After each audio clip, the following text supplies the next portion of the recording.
Callum from Copper Feast Records. Everyone's tuning in today for an interview with Paul Holden from Foot.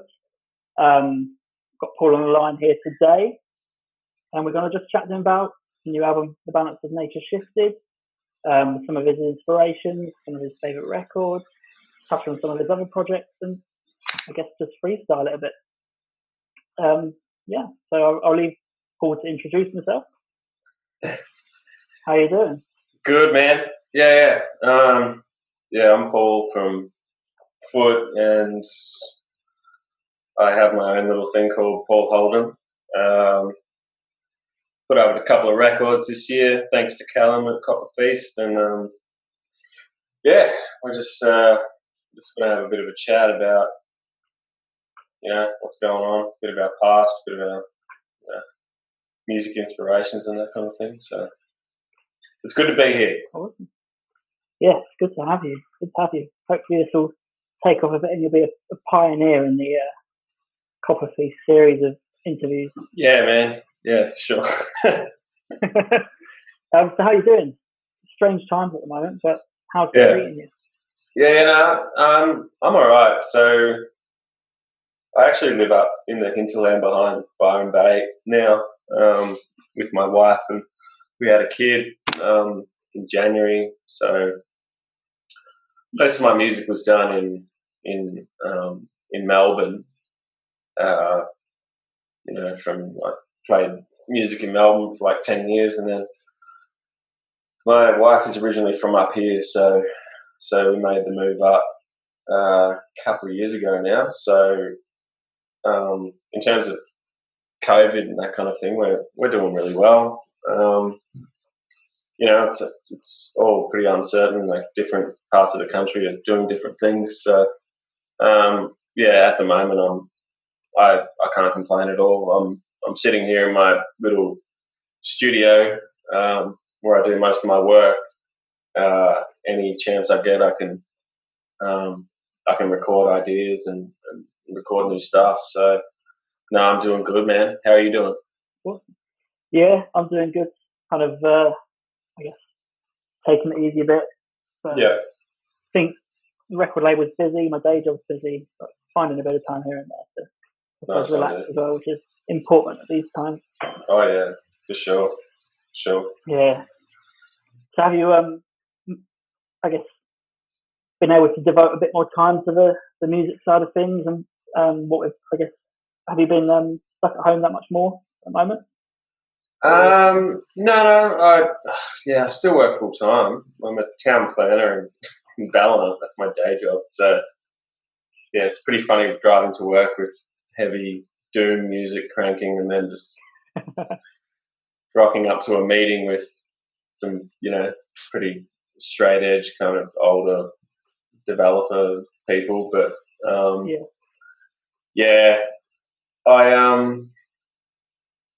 in terms of having a kid and stuff, before that came along, I had recorded North, my solo album, and had written The Balance of Nature Shifted pretty easily, because there was nothing really to do after work rather than get into the studio and write and record. But nowadays there's, the time is kind of segmented out into, I have to do this, and then if I get like a free hour or two, I just jump in here and do what I can.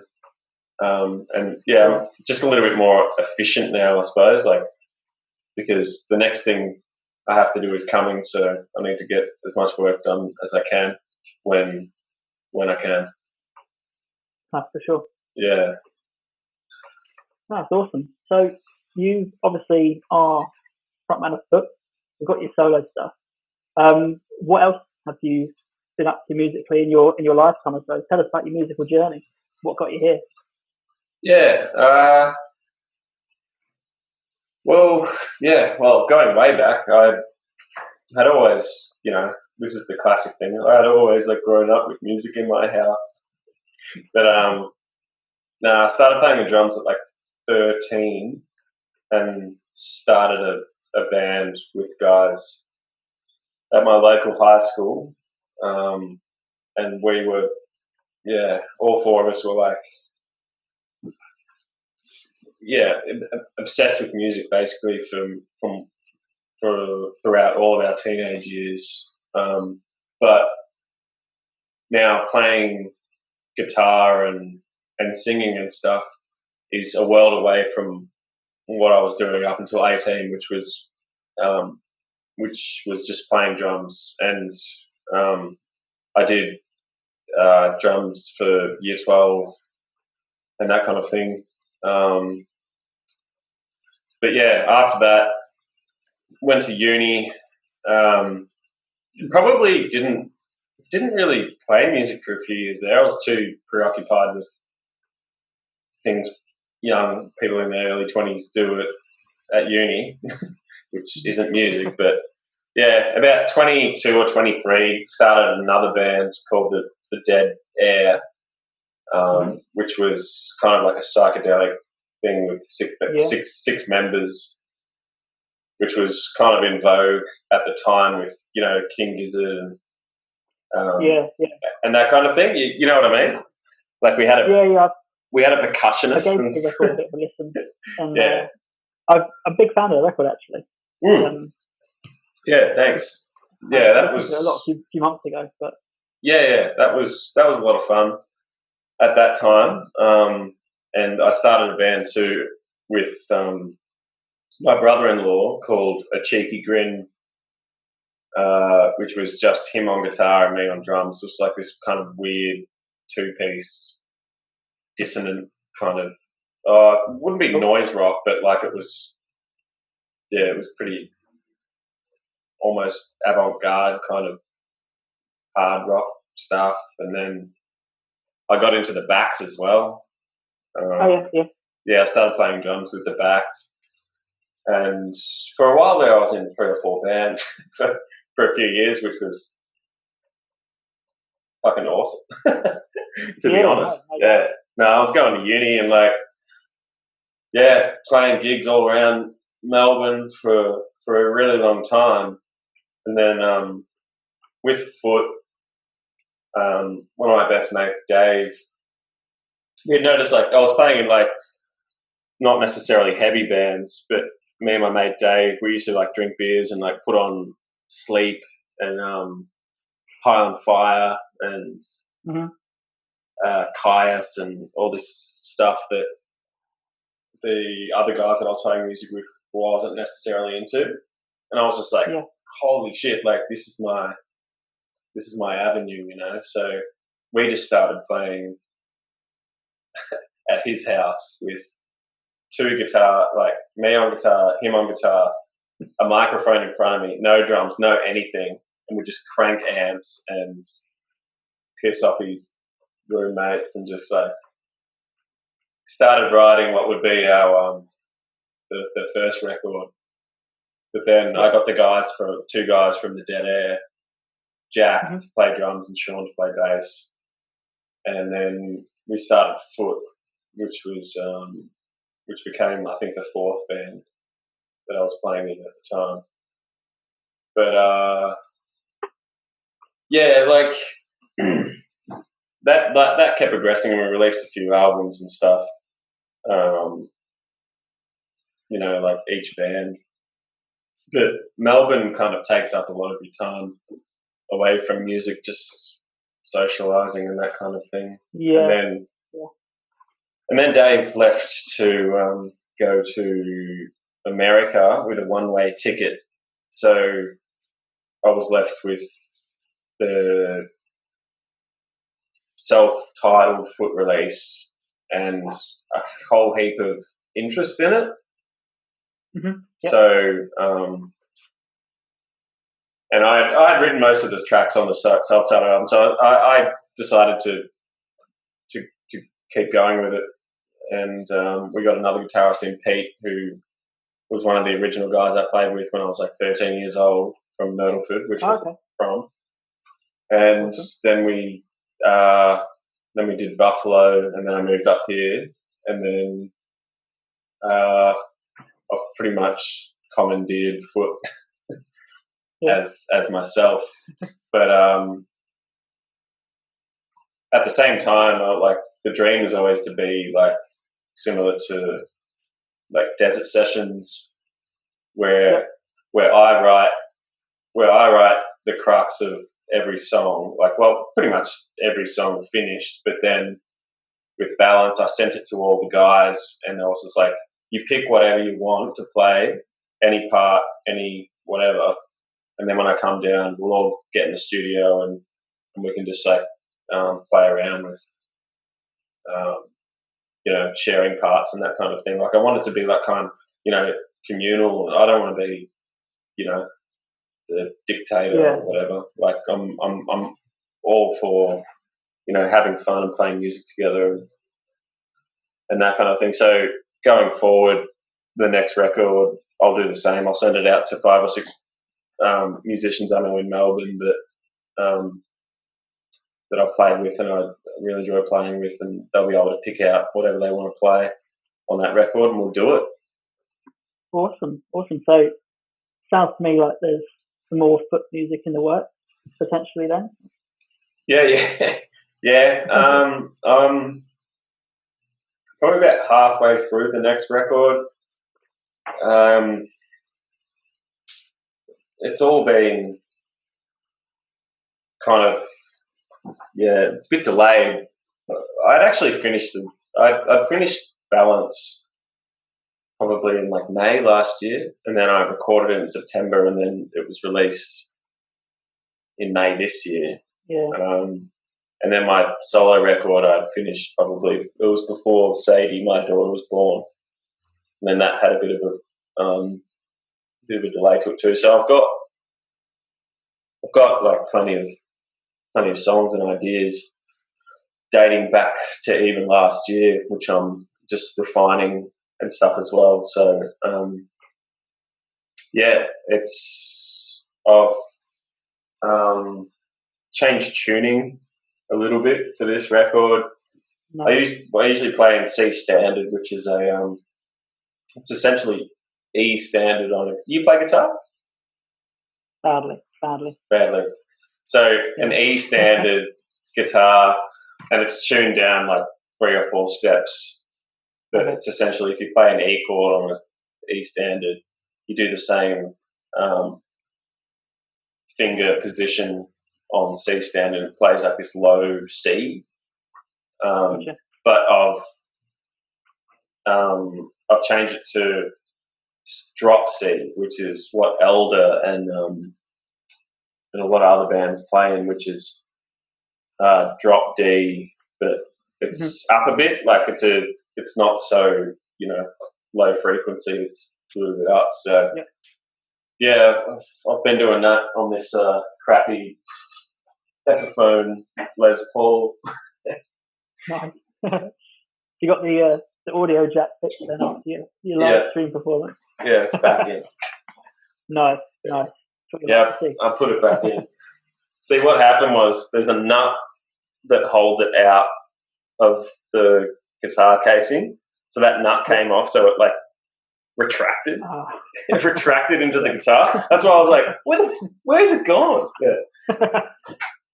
So I'm doing that, and then halfway through my next solo record, and I write it on this Strat that I inherited from my father, who bought it in 1987. So wow. You couldn't give me $1 million for this guitar.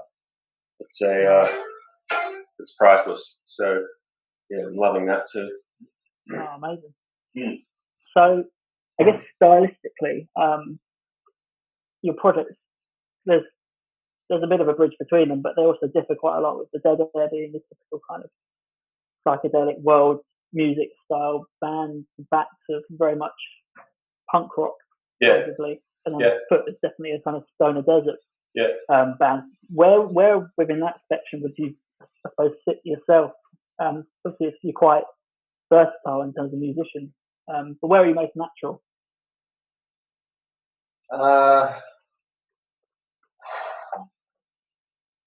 Probably. Shit, I don't know. Like, I was thinking of my favourite bands. Like, do you know Amplifier from the UK? I don't know. No. I've got to send you some links, man. They're the most underrated. Like, no one's ever heard of them. I'm wearing their T-shirt, actually. Nice. Oh, yeah. Yeah. So, and that is like, it's psychedelic, it's hard, and it's melodic. Mm-hmm. So it's kind of everything that I appreciate in music, all rolled into one. And like every album of theirs, like I hadn't discovered them until I'd come up north, and I was like, I remember just like it had come up on that Spotify Discover or whatever. Oh, yeah. And just played this random track one day when I was brewing a beer. I was like, what is this? And I was like, Amplifier. God, that's a stupid name. And then I was like, scroll through their albums. I'm like, shit, these guys have like 6, 7 albums. Each album, I was just like, this is amazing. So yeah, if it's heavy, if it's melodic, if it's got some psychedelic stuff to it, that's pretty much me, I reckon. Oh, good. Yeah. That leads pretty well. I was going to ask you about your musical influences. That sounds like we've got a pretty solid idea then of what you sort of turn to for inspiration, I guess. Yeah. Are there any other bands, any albums that have influenced, I guess, you as a musician, but then your body of work as well? Yeah. You go through phases, don't you?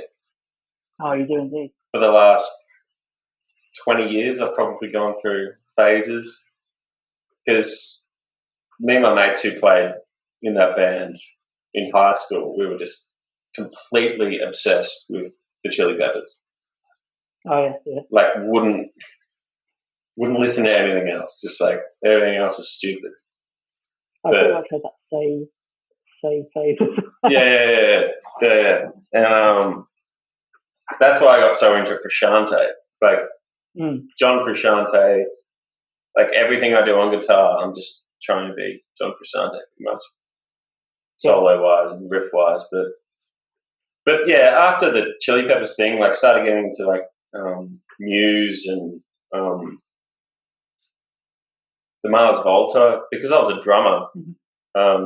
I was really heavily into the Mars Volta at like 16, 17 because of John Theodore, who plays in Queens now, and they also got this other crazy dude, Thomas Pridgeon, who I was just like, John Theodore I could kind of drum along to, but then Thomas Pridgeon came in and I was like, fuck this. It's too hectic. But, and then you go to uni and you start meeting, like-minded people. And then, it started to get a bit heavier, like Caius and that kind of thing. But also a little bit like arty, wanky, Nick Cave. Yeah. Early 20s uni student drinking red wine, listening to fucking Ball Horse or that kind of shit. But then when I started hanging out with Dave a lot more, we would just crank like Paul Bearer and shit like Tumbleweed and Weed Eater and Bong Ripper. But it's all kind of in the same vein with a spectrum, but it's now I'm just a bit of a sponge, except for jazz music. Can't really handle jazz. It's fair. I want to go back to Frusciante a bit, because I think from my point of view, he's probably my biggest sort of musical influence in terms of what I'd maybe look to put out on the label, and that stylistically from that point of view. Where do you stand on his discography? Like, what records of his have inspired you the most? Yeah. The guys I used to hang out in high school, we all got into it at the same time. And I think it was Inside of Emptiness, that mm-hmm. solo album of his that we were all just like, shit. And then the vocalist, James McGuffey, who is down in Melbourne, he's a fantastic musician. And he actually sung on most of the songs in balance as a backup. Yeah. Oh, okay. You can kind of hear someone there with a bit of a different... I could tell. I wondered if you kind of just recorded yourself twice. But yeah, no, so that's James. And he showed me Curtains. Yep. Which was a bit stripped back and had more like harmonic kind of tones. And then got into like the Will to Death and DCEP. And then there was... what was that one with Carvel and Omission and stuff on it? Oh, Shadows Collide with People. Shadows Collide with People, yeah. So then that hit, and I was just like, man, this is it. Can't get much better than this. But then he went all whack, didn't he? Yeah. That was all 2004, I think, wasn't it? All of those releases you mentioned were pretty much the space of 1 year. Yeah, I'd read that he'd recorded all that when they were doing By the Way. Yeah. And you can kind of tell, can't you? Yeah, for sure. And apparently he went back and listened to like every single Beatles record and just like had sung and analysed all the harmonies there. Yeah. On those records, and then just kind of brought it into his own music, and you can tell. He's an amazing singer too. I love his voice. Yeah. Same. Like, there's the bit in Wet Sand from Stadium Arcadium where it goes off with a scream. Yeah, that scream before the solo. That over and over again. Yeah, exactly. Yeah, he's a freak, man. Mental. And you watch, because obviously I had all the DVD, like live DVDs. How old are you? Yeah, 25. You're 25. Are you too young to have live DVDs? Growing up? Most of my live watching experience is done on YouTube. YouTube, yeah. So I had live DVDs. I had Slang Castle and and Off the Map and stuff, and I was just like freaked out by how on point his harmonising was over Anthony Kiedis, who probably wouldn't be the easiest person to harmonise over because he's a bit up and down, but just such a powerful voice and like such a distinctive, unique delivery. And he'd probably just be like soloing over the bottom of it or something. Yeah. I think I went for a point when I was like 15 of just playing that Slane Castle video off YouTube for like, I don't know, multiple times a week for weeks on end. Just couldn't get enough of it. You're not alone. You're not alone, brother. Yeah, no doubt. That sort of solo intro with Flea for Californication as well, just where they improv it a bit.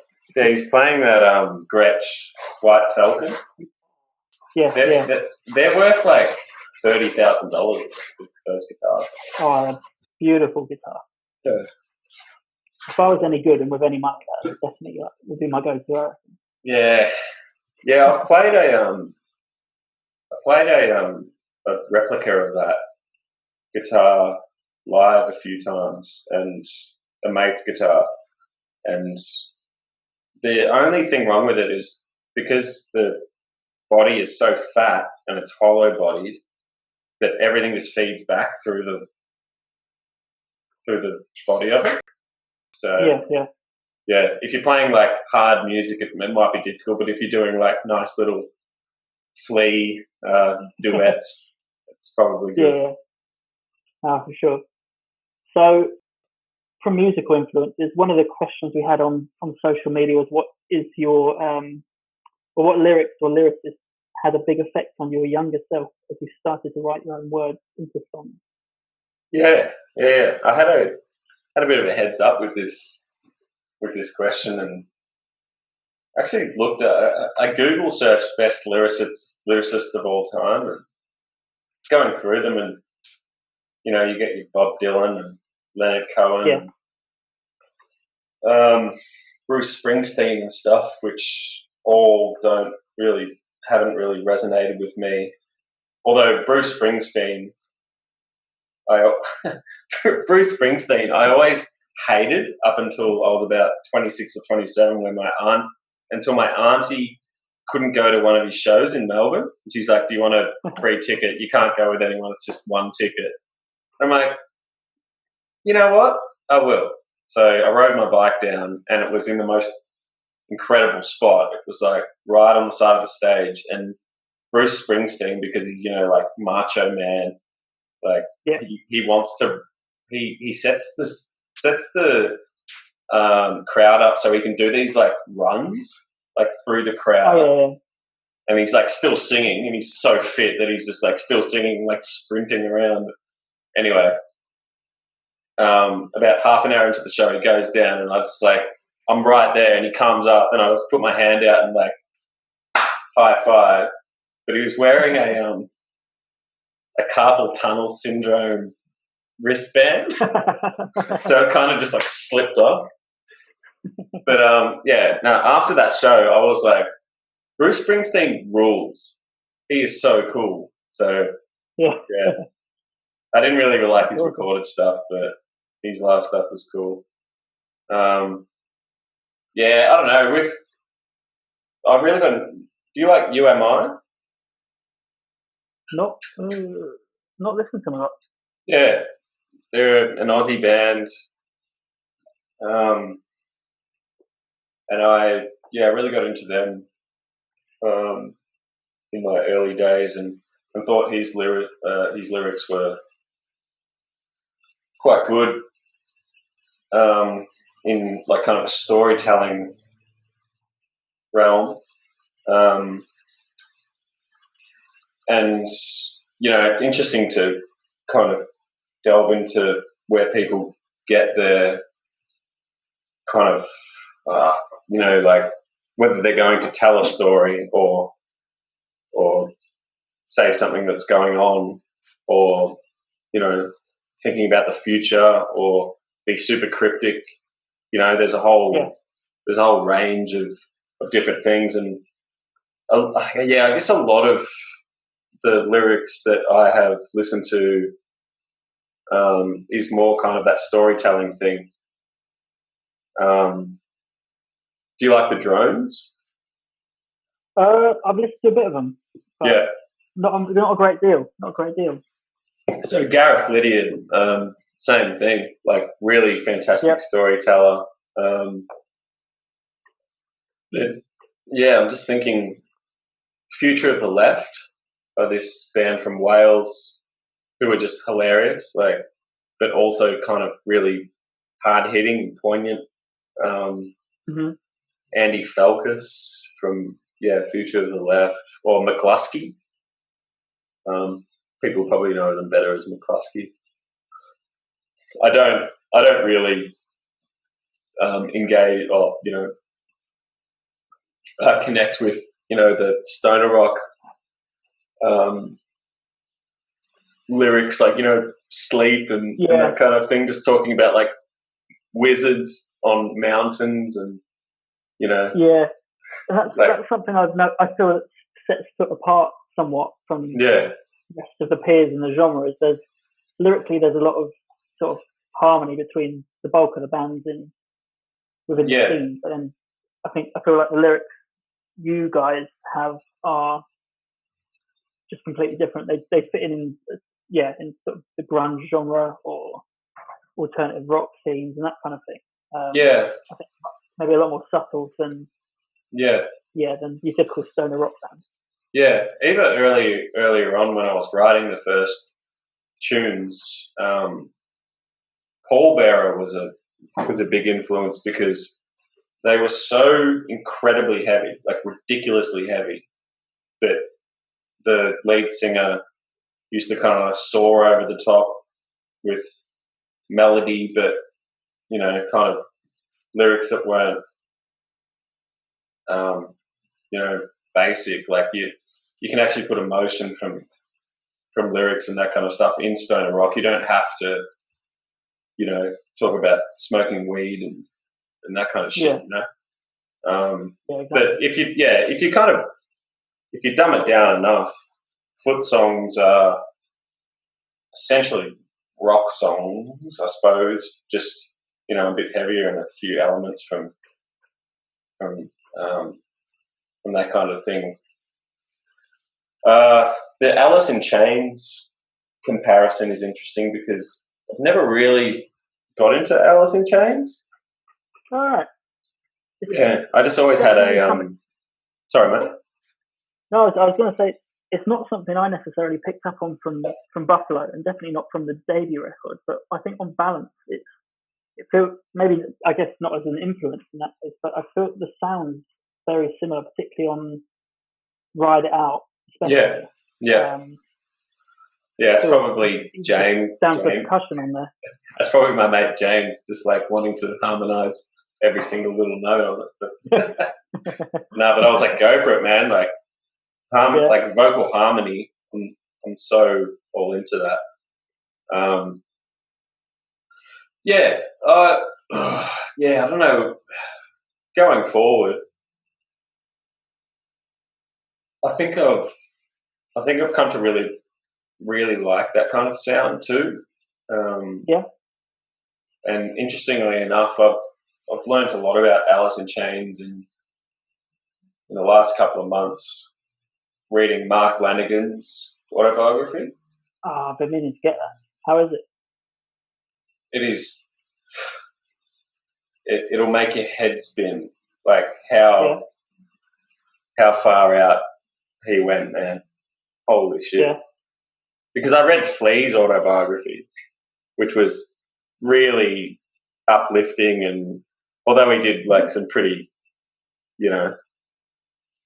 some pretty, kind of, he was all right. Like he dabbled and experimented when he was younger, but for the most part, it was quite uplifting that he found a love for music quite early, and that was so important to him, and he really expressed how important music was to the reader.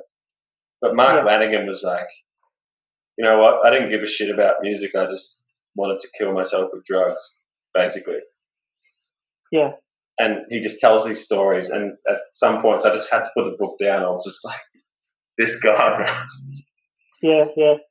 So I read a book called Everybody Loves Our Town a while ago. It's like Everybody Loves who, sorry? Our Town. Oh, yeah. So it's essentially a kind of big summary book on the Seattle rock scene in the 90s. Yeah, dude, you'll learn read Mark Lanigan's book, man. It's just fully set in Seattle. He knows everyone there. He has all the stories. He said he said after he released it in a podcast that I watched that like he probably won't be able to be let back into Washington State after telling all the stuff that he did. Wow. Yeah. Keep going. Yeah. I mean this book is probably maybe not quite as brutal, but you definitely left wondering how he's made it out alive, I suppose. There's a point to go missing. Office. Yeah.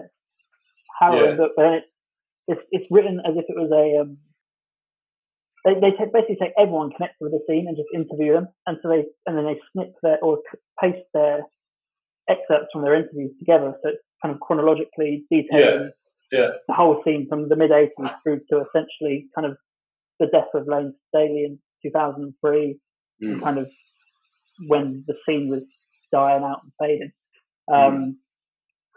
It's an emotional book as well when you go into those sort of subjects as well, and you literally hear him from like their bandmates when they find out and that kind of thing. Yeah, dude.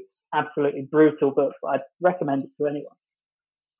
Yeah. So Mark Lanigan was friends, best friends with Kurt Cobain, best friends with Lane Staley, best friends with, Mark Arm from Mudhoney and the Pearl Jam guys and that kind of thing. So after that, and kind of coinciding with people telling me, like, it sounds a lot like Alice in Chains. I started listening to Alice in Chains a lot. And, there's some amazing songs on that, and he had such a powerful voice, but like reading about his demise was just like, whoa, dude. Like, I think he like left the public eye in like 1997 or 1998, and then he died like 5 or 6 years later, like 5 or 6 years of like shutting himself off in this apartment and occasionally going out to, buy video games and just like shooting heroin. And it kind of, it was got like Frusciante in the mid-90s, just like recluse, just, it's, it doesn't, it makes you feel like shit, like reading about something like that. I think, in that semi-rabbit hole you found yourself falling down with Alice in Chains. I don't know if you've come across the Mad Season album. Yeah, love it. It's amazing. I'd maybe put it above the Alice in Chains work, but that's incredible. Yeah, it's so fucking good, man. So good. Yeah. Do you like the Trees? Yeah. Yeah. Lanigan hated the Trees. I guess he was too self-absorbed, I think, but he hated it. Yeah, for the next Foot record, I think. Yeah, I'm just gonna keep doing harmonies, man. It's too. It makes the music. It fills out the music so much. I've found, and I got Ryan Fallis. Mm-hmm. Dougal Shaw produced Buffalo, but he worked out of Invention Studios in Footscray, and he was too busy this time around, so he connected me up with Ryan, who I think actually owns Inventions. Okay. And he's just like he's the best producer to work with. He's so good. Like, he's just like he just lets you do your thing, but like will just just suggest a little thing here or there. Like, he's not pushy or he's not slow. He's just like perfectly kind of coming along. We went down there for balance. We went down there for I went down there for 4 days to record that record, and by the end my like hands were bleeding. It was pretty horrible, but the whole time Ryan was just like, it was really cool, and in the end, like, he gave me the confidence to just be like, you can record everything up there. I'll mix it. I'll make it sound good. You don't have to, you don't have to be in the studio. If you kind of half know what you're doing, I'll make it sound good. So I recorded all Warm Boot Tread up here and sent it down to him to mix. And awesome. No, he's so sick. I'm gonna head straight down there once COVID is. Yeah. Yeah. Hopefully it won't be long, something I wanted to ask, actually, that I've I guess I noticed from the art side of the Foot records, so they're all quite natural in their, I suppose, imagery. If you take Balance, Buffalo, and then even maybe looking at the front cover artwork for the debut record, is that, I suppose, an intentional step you guys have taken, or has nature and the natural environment kind of influenced the music in any way? It wasn't particularly intentional, I don't think. The first Foot record, it was my birthday weekend, and Dave found this piece of rope, and we were at my parents' property, and there's this old tree that is just like all dead and whatever. And Dave was like, "Do you think it'd be cool if we tied a noose to this tree?" I'm like, "Oh, yeah, I suppose." And then I got my mum's camera and took a photo of it, and then that's the cover of the self-titled record. I don't know about the noose now. I'm just kind of like, oh, it's a bit dodgy. But, yeah, Buffalo was completely intentional because at the base of that mountain, I have a friend in Myrtleford who is the caretaker of this lake, and he has a shed, and I wrote most of the tunes in his shed with him, just playing drums and playing grooves and stuff. So, and it's quite like symmetrical, like it's this, yeah, it's kind of weird looking at it. It's like a perfect whatever trapezium or whatever it is. So, but I had to walk about 2 k's to get that photo. That was a bit annoying. But yeah, the nature. Yeah, I guess I don't know. The music's probably broad enough that you can't really hone down the album cover to like one specific kind of thing. Like it has to be as broad. It has to be broad enough to just be like kind of a piece of nature, so anyone can take anything out of it, or like they can have their own perspective. I got a message from Joe Ryu in Paris about doing some artwork, and I checked out his stuff and I was like, holy shit, this is amazing. And then I kind of gave him this idea of, because at that time, like, I thought things were bad then. Things are a lot worse now, but yeah, it was just like, nature's eventually just going to be like, fuck you, man. And I think and I think it's doing it now. Yeah. And I was just seeing like all these like, you know, banks being, you know, found out to just be completely, you know, have no ethics or morals, and which is, you know, of course they did. But yeah, I was just like, I wanted a city, and it's somehow being fucked over by nature. And then he referenced that famous Japanese painting of the wave. Do you know that one? Yeah, I do. Yeah, I think I know the one you're talking about. Yeah, I forget the artist. Sorry, but yeah, he sent me the mock-ups of that, and I was just like, this is perfect. And then he sent it in color, and I was like, whoa. Yeah. I don't know what I'm going to do next, man.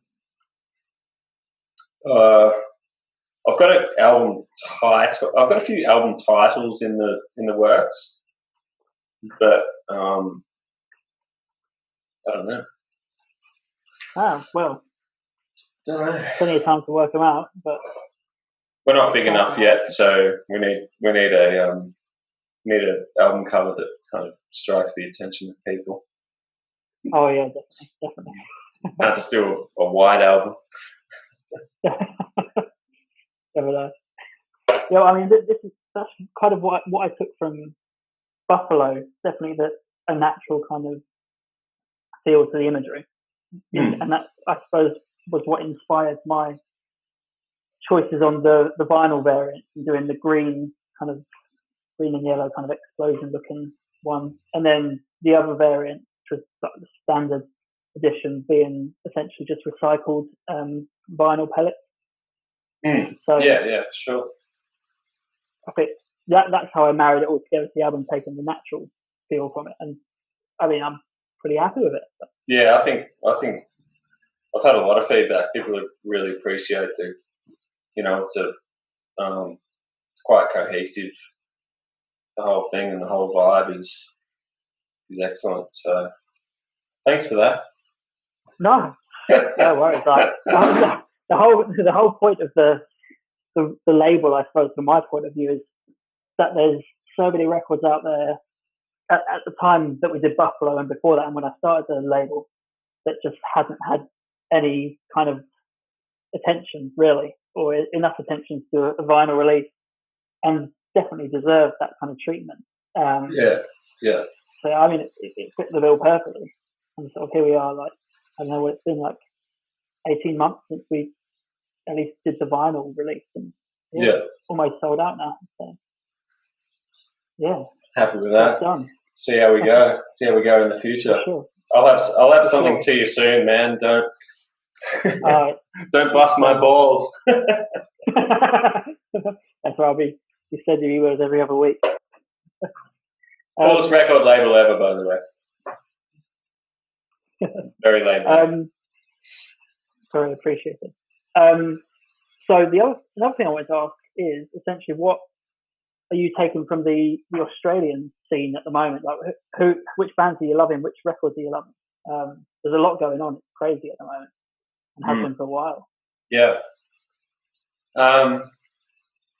It'd be weird to say Pseudo Mindhard, but yeah, I don't think there's a better stoner rock band coming out of Melbourne at the moment. Sounds to the Siren, is that the album? Of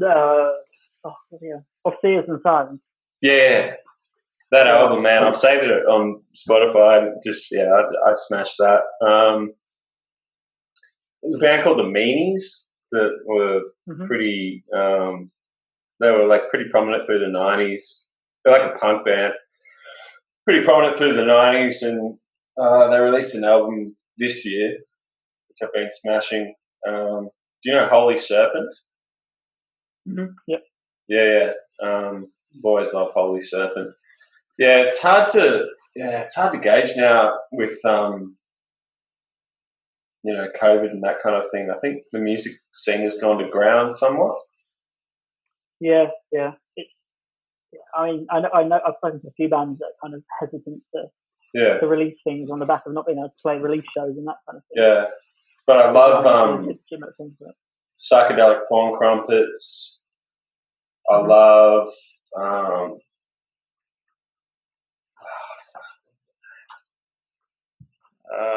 I was playing them today. Keep talking. I'm just going to look up these people. Yeah, I mean, all of those listed are incredible. I still need to see Pseudo Mindhard. I've been here almost a year now. Yeah, we played our launch, I think, with them. Yeah, and I was just like, shit. And I think one of our amps blew just before the show, and they were cool enough to just be like, take whatever you want, you know. Oh, they're brilliant guys. I was in Melbourne February, March time. Yeah. Had no idea how to get from like the airport north of the city to CBD and whatever. Yeah. Just anyone know how to get there? What can I do quickly enough, like at 9 p.m. on a Friday night? And Sammy, drummer, kindly came round in his car, picked me up, dropped me off at my hotel in Carlton. I was set. Absolute legend. Solid dudes, man. Yeah. Orb? You know Orb? Oh, yeah. Yeah. Yeah, they're on flight list with King Gizzard. Yeah, Orb. Yeah. Obviously, King Gizzard, they probably don't need another shout out. They've probably got enough. Mountain? Oh, yeah. That's them, Mountain. We played a show with them at the Tote with the Dead Air, and okay. I think I was running late or something. Our bass player was like, "You need to get here right now." So I was just like, I used to live 2 blocks from the Tote for years. I was like carrying my guitar and something else. I started running, and then just like burst into the Tote, and Mountain were just like going absolutely crazy. They weren't going crazy, but they were just killing it. Yeah. That'd be amazing. Yeah. So they're all from Perth, I think. Yeah, they are. Yeah, Yeah. I think that I first came across them with Cosmos Terros in 2016. I think. That's the one, man. Yeah, that is incredible the record. one. That is the one. So I go back to that album, like Yeah, Diablo, Elevation. Yeah, amazing. it's nuts, dude. In putting the record label together, that I suppose I sort of based the label on kind of three kind of musical pillars, if you like, or inspiration. Yeah. In terms of psych rock, kind of a stoner rock, and then a punk rock is where I was initially planning on taking it. So then I had that Cosmos Terros being a sort of where I wanted to be in terms of psych rock. Yeah, it's that good. And then also having Elephant Tree's self-titled, yeah, for stoner rock, and then the other one was punk, was Right Shitty. Well, basically our first release it ended up being. So I feel pretty happy to be able to put their record out. It's kind of a pretty small punk rock, punk grunge record from the east coast of Canada. Yeah. But yeah, they're the three records I've tried to base the label on, essentially. Yeah. But yeah, I'll put you in contact with the backs. I've actually got the Ear Beers. Ear Beers, EP on vinyl, yeah. Yeah, it's got some ugly dude on the front. Yeah. I noticed. Z-Horse? You know Z-Horse? I don't know. I'm going to send you so many links after this, man. Yeah, man. I look forward to it. I've been at the moment trying to collate everything I can, or everything I've absorbed from at least from the Sydney scene. Yeah. And get a handle on that first. But yeah, there's just so much to get stuck into. Like, it's just frustrating that there's the geographical kind of obstacles to all these bands playing a wider audience. Because like whenever we put out a record with like any vaguely heavy genre or side genre, like a Foot record, like the biggest market is easily like mainland Europe. Like the UK is kind of all right, Australia, US is all right, but Germany, Netherlands, France, it goes mental. So it's such a shame that it's so hard for all of these bands to get over there. Because go off, they really would. That's all right. I'm definitely saving up all my money I can. That's the dream. That's the end game for me. Yeah. Take a foot over to Europe. Desert Fest. That's where you want to be. Yeah, man. Because you look at like I can see all the like analytics of the digital distribution, Spotify and that kind of thing. It's like Europe, and then like Australia, but also US, a lot, like a fair bit of US. But like after we released the first record, getting these messages from like people in Finland and like people in Denmark and stuff, and from playing, shows at the old bar or whatever, and people, they don't really give a shit. They just rock up. Yeah. To people actually messaging me like, I fucking love your album. Like on the other side of the world, you're just kind of like, yes, I should go, go over there. And it would be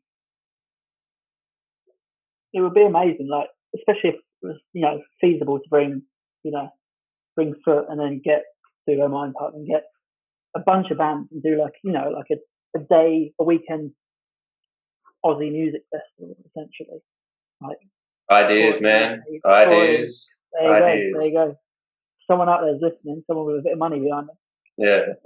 Oh, I don't care. I'd spend my life savings to do it and come back broke. Sure. No, that's what I said when I was starting this label, that like I don't give a shit if it's successful or not. Like I said to my girlfriend, like I just want to put something out there, put the record out there. If one person buys it, happy days kind of thing. I'll lose whatever it is.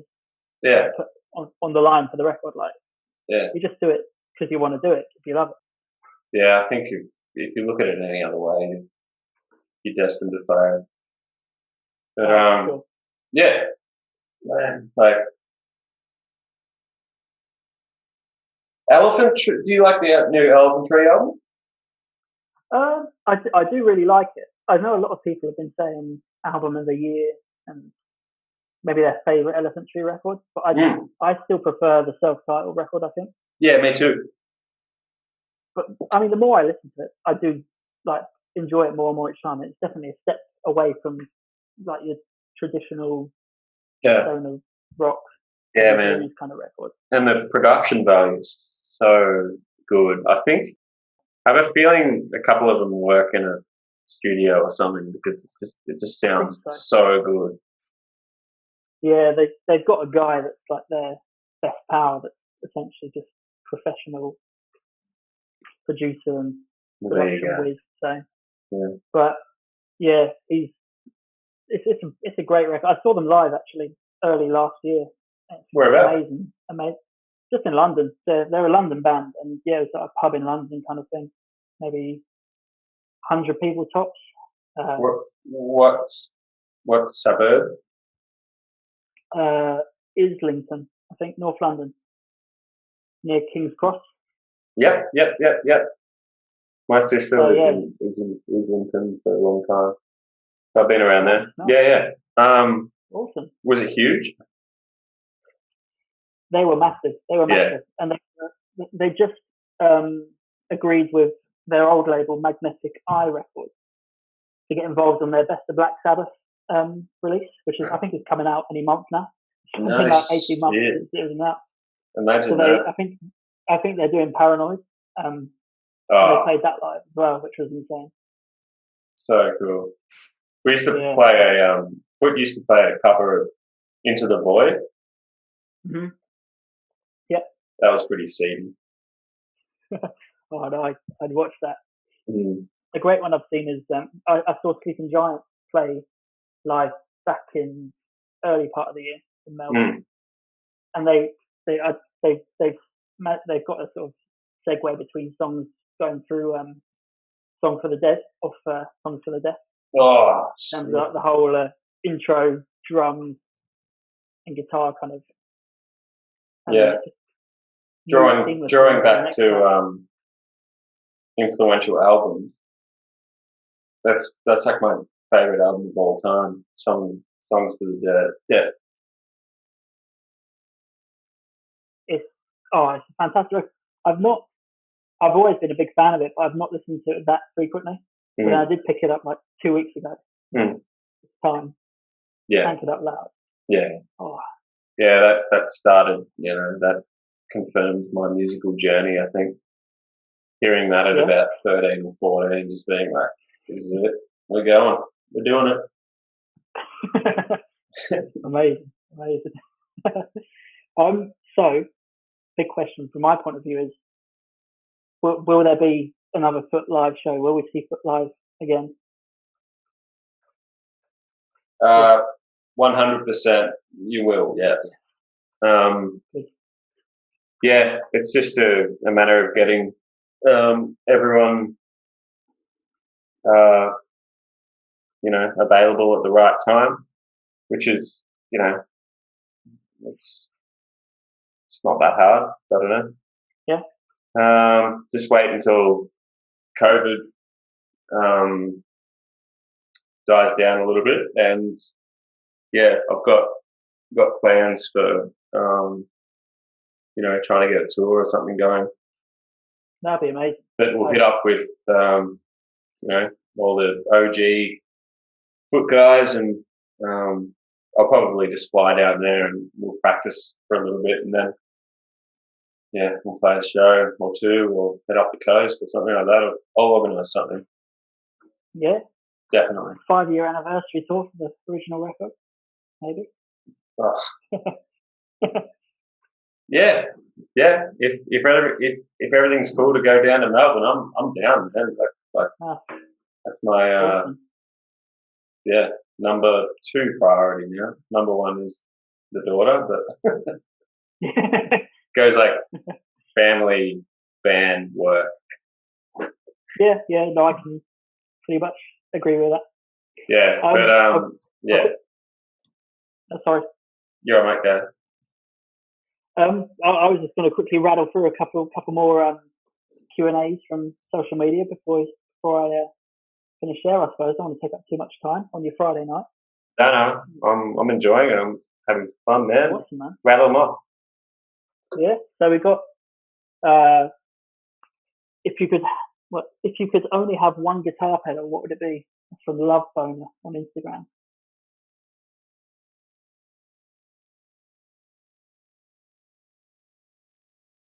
I was going to say a big muff, but there's this pedal that the guy from Elder plays, which is called a Grim Reaper or Grim Reefer, I think, a Grim Reefer, yeah. which is it's a delay pedal and a massive fuzz, like at the same time. So yeah, I'll probably I'll take the delay and the fuzz together, I think. Yeah, that's the answer. Easy. Another one. Any albums of the year so far? Anything you're looking forward to for the rest of the year or next year in terms of releases? Albums of the year. my albums of the year usually be like, oh, I found something from 1992 or something from like 2005 or something. I don't know. What are yours? Oh shit! Didn't expect that. Oh man, I'm patiently awaiting the new Turtle Skull album, which is landing in 2 weeks. Oh, that's going to be insane. Are they from Brisbane? Are they from Brisbane? No, Sydney. Well, they're from Sydney. Yeah. I think because we're doing next release is a Sydney band, Nala, and the one after that is the drummer for Turtle Skull, his solo album, Charlie Graydon. Yeah. So I was chatting to him. Apparently, they're spread all over. They're billed as a Sydney band, but the front man's up in Mullumbimby, I think, which I guess is near you. Yeah, I know Mullumbimby.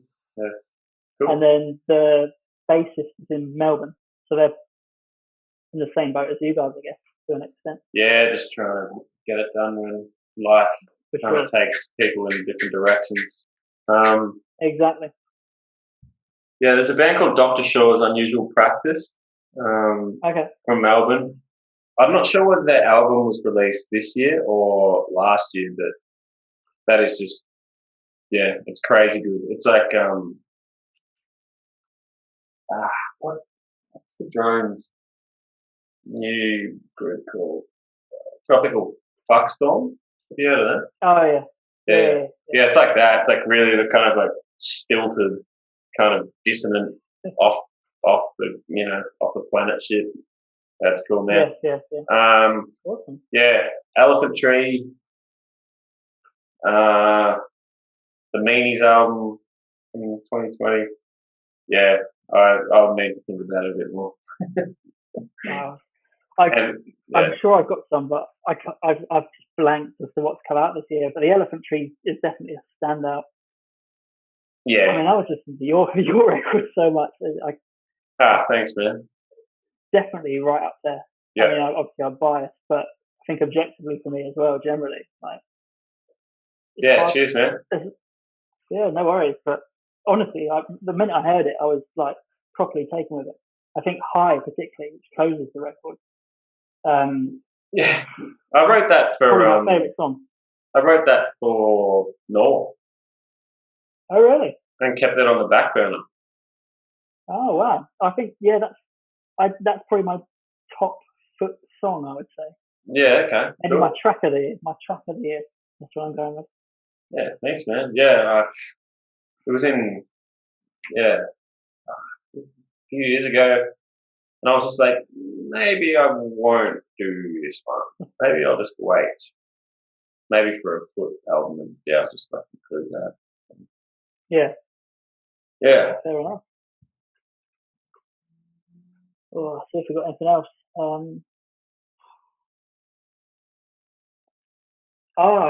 Vinyl. Of course, you couldn't go through an interview and not talk about vinyl. Are you much of a vinyl collector?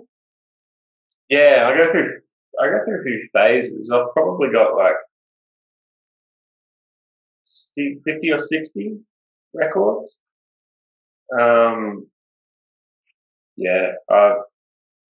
Are you the same, where you just go through this phase of buying heaps and then you kind of mellow out and then you go again? And... Yeah, yeah. I bought loads for a while, Yeah, and yeah, then me after I too. started the label, starting the label, I just killed it there, and then just needed the cash to keep the records label afloat. Yeah, yeah, But since I've moved out here, I'm just getting on it because yeah. I don't want to be paying like, I don't know what it would be. Like, end up being like 20-25 bucks shipping each record to get it from Australia to the UK. So yeah, for sure. filling my boots while I'm out here, That's shipping good. it back home. That's good. When I leave. So. Yeah, right now I'm properly in the middle of it. Yeah, I've got, I don't know, maybe 3 kind of milk crates full.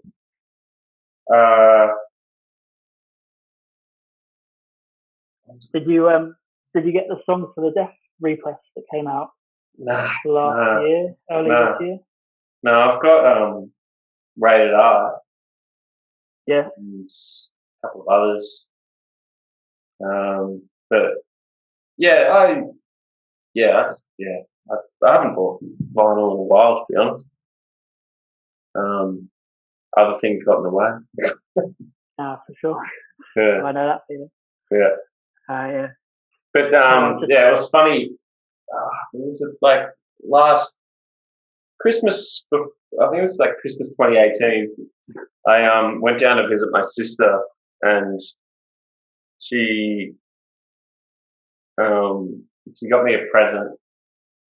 I unwrapped it, and I was like, oh, it was like Miles Davis Kind of Blue. And she told me how she went into Round and Round at Thornbury and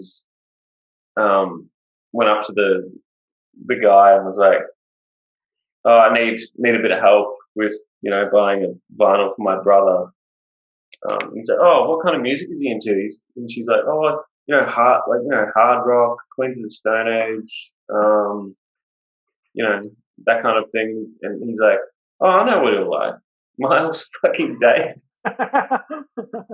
So anyway, she saw my face when I opened it, and she's like, you know what, we can go exchange it if you want. I'm like, all right. So we went exchange it. But Kendrick Lamar's To Pimp a Butterfly, which has heaps of jazz influences on it anyway, so there you go. You're much of a hip hop fan then?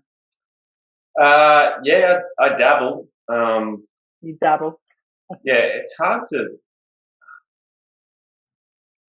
Like, I like luckily enough, my wife's brother is like a bit of a connoisseur in terms of hip hop, and he shows me like MF Doom and that kind of stuff. But yeah, if you're trying to search for it on streaming sites, you just end up with that mumble rap shit. Oh yeah, exactly. Yeah, so it's hard to find. Did you ever hear that they did, some producer somewhere did like a mashup album of Fugazi and Wu-Tang Clan? Did you ever hear that? Oh, what? Yeah. Dude, they called it Wugazi. I'm going to listen to that straight after this interview. I think called it. I can't remember. Basically, blending 13 songs and 36 chambers. Yeah, I'm having a look at it now. Holy shit! Oh, it's incredible. I love Fugazi. Yeah, same. Cool. Yeah, and the production on it's incredible as well. Like, you wouldn't know it's like a kind of obviously a mashup between 2 records. It's like properly done to a really high standard. And well, I know what I'm doing for the rest of the night. I'm jealous of you getting to hear that for the first time. But, yeah, dude, sounds good. Well, I won't keep you much longer. Any longer, I suppose. I've burnt through all the Q&A questions. Have you got any questions? I suppose that's a good segue. Have I got any questions? Not really. Or anything to add? We've all learned a lot about each other tonight and our musical influences and stuff. So yeah. Thanks for doing this, man. No worries. Yeah, No worries.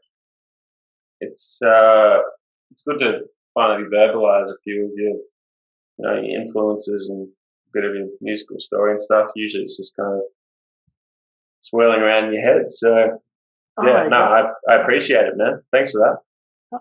No worries. I've enjoyed the chat. It's great to finally catch up with you after 18 months or whatever it's been. Of emails, long, so. Exactly. No, it's been awesome. Yeah. Great way to spend a Friday night. Yeah. Right. Sure. Well, I'll leave it at that then. Yeah. Have a great weekend. Enjoy the rest of your night as well. And no doubt we'll catch up soon. You too, bud. Thanks for everything. Awesome. New foot record. Try and finish it by the end of the year. New solo record. Try and finish it by the end of the year. I promise. No worry. Whenever it's ready.